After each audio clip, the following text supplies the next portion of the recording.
Y comenzamos hablando en la tarde de hoy sobre Colombia. La oleada de violencia que se desató durante esta semana en el nororiente del país, exactamente en la región del Catatumbo, terminó con la poca paciencia que le quedaba al presidente Gustavo Petro. Hoy la noticia fue la suspensión de los diálogos de paz con el ELN, diálogos que, hay que decirlo, venían agonizando. Y ayer una carta de Oti Patiño lo dejó en evidencia. Eso sin contar con el cansancio de millones de colombianos ante el cinismo de ese grupo criminal. Juan Camilo Blanco, periodista de NTN 24 en Bogotá, tiene el reporte. Adelante, Juan Camilo. Hugo, ¿qué tal? Muy buenas tardes para usted y para todos los televidentes. Pues mire, hace aproximadamente 36 horas el comisionado de paz, Oti Patiño, enviaba una carta en donde no solo le pedía al ELN tener mayores intenciones de paz, sino también que dejara de lado un plan que, según dice el comisionado, tenían para asesinar a Álvaro Jiménez, un asesor del comisionado y que hoy está liderando los diálogos de paz con el clan del Golfo. Como si fuera un tema premonitorio y que adelantándose a la situación que está pasando, pues le decía que tenían que dejar de delinquir, de atacar a la población civil y tener pues obviamente una mayor intención de paz. Horas después, el día de ayer, pues se dio toda la situación que se está viviendo en esa zona colombiana conocida como el Catatumbo, donde se ha afectado a cientos de pobladores civiles y también ya se han asesinado a al menos 5 firmantes de paz de la extinta FARC. Hoy el presidente Gustavo Petro, entonces, después de este panorama, anuncia que se suspende ese diálogo con el ELN, mientras que los negociadores de paz del gobierno nacional dejan una pequeña ventana diciendo que si hay voluntad de paz podrían volverse a sentar. Esto a pesar de la información que tiene y también de los reiterados hechos de violencia por parte de este grupo guerrillero. Como una frase premonitoria. La paciencia no es eterna ni la generosidad es infinita. Así le decía hace 2 días el alto comisionado de paz Oti Patiño, y antes de que comenzara la guerra campal que hoy se vive en el Catatumbo, en una carta al ELN, que las oportunidades de dialogar se estaban acabando, pues la paciencia del gobierno no dio para más, y el mismo presidente Petro anunció la suspensión de los diálogos con este grupo terrorista. Lo que ha cometido el ELN en el Catatumbo son crímenes de guerra. Se suspende el proceso de diálogo con este grupo. El ELN no tiene ninguna voluntad de paz. Y es que la situación actual de Tibú y la forma de operar del ELN es de conocimiento de la Delegación de Paz. Con unidades que ha trasladado desde el departamento de Arauca al Catatumbo, con el propósito de que los combatientes agredan a la población sin ninguna clase de ataduras de carácter familiar, sentimental. Pero a pesar de todos los ataques terroristas, secuestros y extorsiones a la población civil, los negociadores del gobierno no cerraron del todo la posibilidad de volverse a sentar con los guerrilleros. Es decir, este país no aguanta más esos vaivenes, sino definitivamente se requiere una decisión por parte del ELN si quiere con este gobierno caminar en la paz. Esperamos mantener las dinámicas humanitarias que hay que mantener. Necesitamos, exigimos que el ELN exprese de una vez por todas su voluntad, su intención, su decisión inequívoca de avanzar a la paz. A finales de enero se realizaría un tercer encuentro con los delegados del ELN para buscar destrabar las conversaciones que ya cumplían 8 meses congeladas. Pero mire, la palabra que ha utilizado el gobierno nacional ha sido suspender. Sin embargo, el ministro del Interior, Juan Fernando Cristo, ha señalado que este grupo terrorista ha decidido romper unilateralmente cualquier oportunidad de diálogo. Por eso los ha calificado como vándalos, como bárbaros, y que pues obviamente ya lo que le queda al gobierno nacional es recuperar, por ejemplo, esos territorios que se están viendo afectados a esta hora. Los señores del ELN han cometido crímenes de guerra en esta incursión. Los señores del ELN son unos bárbaros. Los señores del ELN han tomado la decisión unilateral de romper los diálogos de paz con el gobierno nacional. Ahora viene la acción del gobierno, la compañía del gobierno a las víctimas y a las comunidades, la reacción y la acción de nuestras instituciones militares y de policía, de las instituciones sociales para acompañar a nuestra gente del Catatumbo. El presidente Gustavo Petro con varios miembros de su gabinete estarán en horas de la tarde en el Catatumbo, específicamente en Tibú, norte de Santander, para adelantar un consejo de seguridad en donde se hablará cuáles van a ser las acciones próximas contra este grupo guerrillero. También está por definirse si se firmará o no un decreto para ya romper definitivamente entonces los diálogos con el ELN y tomar nuevas acciones militares en contra de esta guerrilla. Por ahora esta es la información desde este punto de la capital colombiana. Ustedes tienen mucho más. Juan Camilo Blanco, NTN 24. Gracias, Juan Camilo, en Bogotá con este reporte. Y precisamente vamos a ahondar sobre esta temática. Y está con nosotros, hemos invitado hoy a la tarde a Andrés Macías Tolosa. Es investigador de la Universidad Externado de Colombia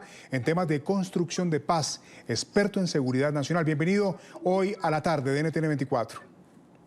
Buenas tardes, un gusto estar aquí con ustedes nuevamente. Señor Macías, la pregunta sería la inicial para que arranquemos esta discusión. ¿Por qué es tan difícil para el ELN adaptarse a la paz, hablar de paz? ¿La paz no es un tema que esté en su agenda, en su libreto? Pues para el ELN, ese acercamiento con el gobierno nacional sí representaba en un comienzo la posibilidad de llegar a algún contexto de paz, de negociación, de acuerdo en el cual se pudieran depurar las armas en algún momento. Sin embargo, a lo largo del proceso de negociación y los acercamientos que adelanta este gobierno desde que llegó al poder, no han dado ese resultado. El ELN, de pronto por su forma de organizarse, su estructura y la evolución que ha tenido la violencia que se ha desatado frente a otros grupos armados, ha llevado a que el grupo se haya fragmentado, a que no haya una estructura con la cual sea fácil negociar. Y tal vez uno de los puntos claves en ese sentido ha sido la decisión del Frente Comuneros del Sur, en el sur del país, donde han decidido desligarse de la estructura central del ELN para negociar de manera separada, y eso ha minado el poder de negociación y la posición de negociación del ELN con el gobierno nacional en este momento. Sí, señor Macías, es que esta discusión con el gobierno actual parece repetirse, porque en los gobiernos anteriores en Colombia ya había pasado lo mismo. Pasó con Duque, pasó con Uribe, ha pasado en diferentes gobiernos. El ELN viene conversando con hace 4 o 5 gobiernos, pero siempre falta, como se dice popularmente, el centavo para el peso.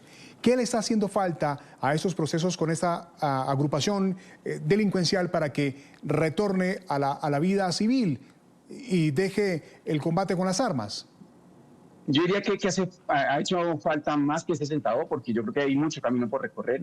Una primera aproximación es pensar que la negociación con este tipo de grupos es fácil y es rápida, y partir de ese punto es un error estratégico para ambos lados. Yo creo que el ELN lo tenía claro, tal vez el gobierno nacional tenía expectativas de lograr acuerdos y victorias tempranas contundentes, pero ese no ha sido el resultado.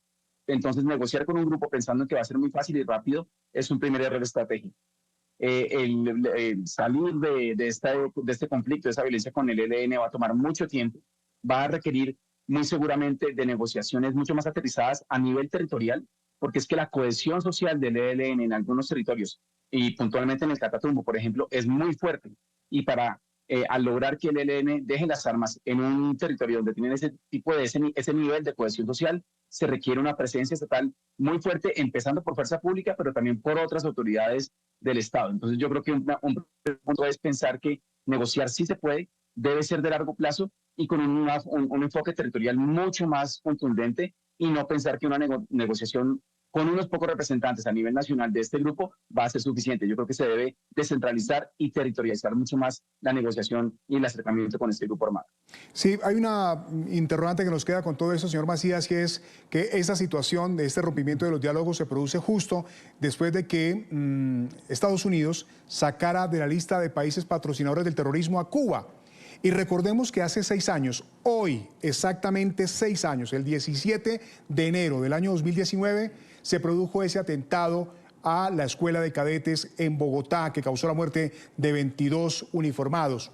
Y fue el ELN el que produjo ese carro bomba. Y esa investigación fue la que hizo que la administración de Donald Trump tomara en cuenta esa situación para volver a incluir a Cuba en los países patrocinadores del terrorismo, porque cuando Colombia pidió que fueran entregados esos líderes del ELN a Colombia, pues no se produjo. ¿Hay algún tipo de coincidencia en esto? O sea, justo ayer se presenta esta situación y hoy se rompen los diálogos. Es muy posible que haya alguna influencia, injerencia de ese contexto que mencionas, pero yo no creo que es lo único y no creo que sea necesariamente lo más relevante, porque es que ayer también salió a la luz esa planeación del atentado contra Álvaro Jiménez y eso también minó el proceso de negociación y seguramente alimentó aún más la decisión del gobierno nacional el día de hoy con lo que sucedió en el Catatumbo. Pero si nos vamos para atrás, recientemente en los últimos meses, el nivel de la violencia del ELN ha sido constante. La decisión de no acabar con los secuestros también es otro punto que impide que el proceso pueda avanzar satisfactoriamente. Entonces yo creo que es una mezcla de muchos factores donde el que mencionas es uno de ellos, pero no es necesariamente el más importante y lo que sí hay coincidencia temporal, pero más allá de eso no creo que tenga la relevancia como para que ese hecho puntualmente sea el que ha llevado a la suspensión de los acuerdos en este momento por parte del gobierno nacional.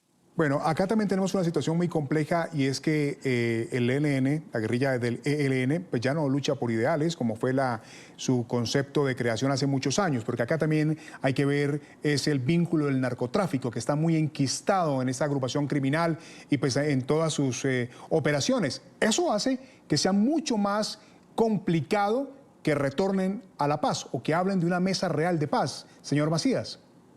Sí, sin duda alguna.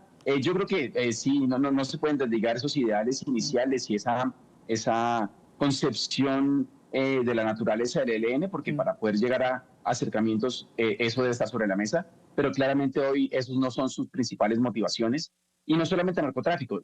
Hay un sinnúmero de economías criminales que han fundamentado digamos que la motivación para que este grupo siga alzado en armas y siga queriendo tener control territorial de diferentes zonas del país. Eso no cabe dudas y sí ha afectado enormemente el alcance que se quiere llegar a tener con una negociación, con un acercamiento con este grupo y que también complejiza mucho más cuál es el escenario que se quiere detrás de un acercamiento con el ELN. Como sucedió con las FARC en algún momento, pues se pensaba que el camino a seguir iba a ser uno específico con una participación política, con una agenda muy clara, pero al mirar la agenda de negociación con el ELN es diferente y ese escenario al que se quiere llegar no es muy claro para ninguna de las partes y así es muy difícil negociar. Hoy cuando se empezó a hablar del tema, parece que había dos caminos, porque el presidente Petro había dicho que el gobierno rompía con el ELN estos diálogos de paz, pero también el ministro del Interior, Juan Fernando Cristo, ha colocado un tuit en el que decía que era el ELN quien unilateralmente había roto el diálogo. ¿Hay dos vías acá que no estamos entendiendo tal vez? Pues yo creo que sí hay una debilidad en la comunicación por parte del gobierno nacional en ese sentido. Y yo creo que es parte del escenario, el contexto en el cual nos hemos estado desviando, porque lo que se demuestra aquí es que no hay una sola línea de trabajo, una sola línea o un solo alineamiento del gobierno de cara a este proceso. Y eso lo hemos visto no solamente en esta ocasión, sino en otras ocasiones anteriores. Entonces yo creo que esto en alguna medida demuestra el debilitamiento de la posición negociadora del gobierno nacional. Y yo creo que sí es fundamental entender cuál es el camino a seguir. ¿El gobierno nacional suspende de cara a que próximamente se vuelvan a reactivar? ¿O el gobierno va a tener una mano dura mucho más clara, mucho más contundente diciendo, no, estas son las líneas rojas y no vamos a ser flexibles de aquí en adelante? Es decir, se hace lo que nosotros decimos y no necesitamos ningún tipo de violencia por parte del ELN para poder mantener las negociaciones, o simplemente se acaban las negociaciones, se acaban los acercamientos y volvemos de frente con una presión militar mucho más contundente. Yo creo que esos son los dos caminos a seguir. Y hay otro punto importante en ese sentido, y es que estamos en un año electoral o preelectoral, en donde esa posición del gobierno de cara a los grupos armados ilegales y de cara a esa política de paz total va a ser fundamental. Y aquí el gobierno tiene un punto de inflexión que va a ser muy difícil de resolver. Claro, no es un proceso fácil, es un proceso muy complejo y además que se le va por las manos, por entre los dedos de las manos al presidente Petro, lo que dijo en algún momento en medio de su campaña, que él llegaba a la presidencia y en 3 meses había paz en Colombia. Eso cada vez lo vemos más distante y mucho más complejo. Andrés Macías Tolosa es investigador de la Universidad Externado de Colombia en temas de construcción de paz. Además es experto en seguridad nacional. Gracias, es muy valioso haber tenido su tiempo y su análisis hoy en la tarde. Un gusto estar con ustedes. Una feliz tarde para todos. Un abrazo, feliz tarde.